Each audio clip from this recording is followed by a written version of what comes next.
Seorang traveler bernama Dimas sedang dalam perjalanan bisnis ke kota kecil yang belum pernah ia kunjungi sebelumnya. Karena hari sudah larut, ia memutuskan menginap di hotel murah dekat terminal.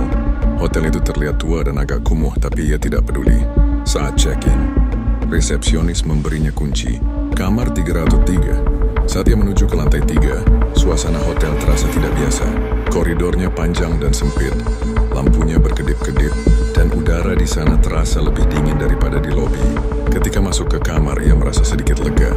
Kamarnya sederhana, tempat tidur, meja kecil, dan sebuah cermin besar di sudut ruangan. Namun perasaan aneh tidak hilang. Sekitar pukul 2 pagi, Dimas terbangun karena suara ketukan pelan di pintu. Tek, tek.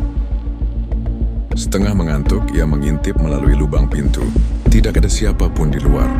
Ia mengabaikan dan mencoba tidur lagi. Namun tidak lama kemudian, suara itu kembali. Kali ini lebih keras. Tak, tak. Merasa jengkel, Dimas langsung membuka pintu. Kosong.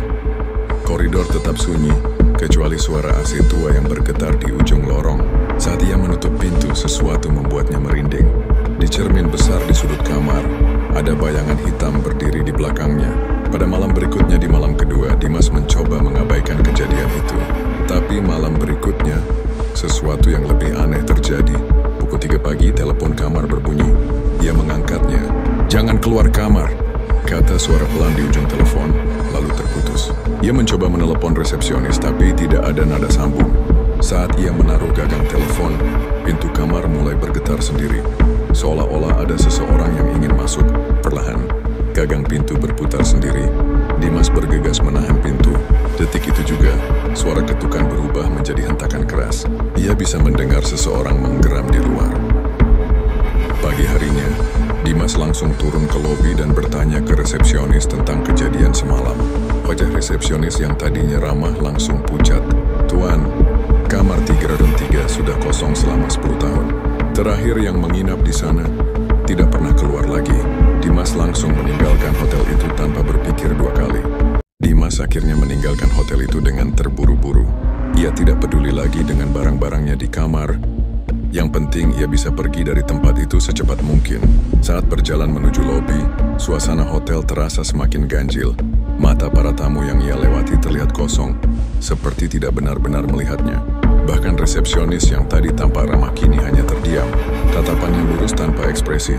Namun, hal paling menyeramkan terjadi saat ia melewati cermin besar di dekat pintu keluar.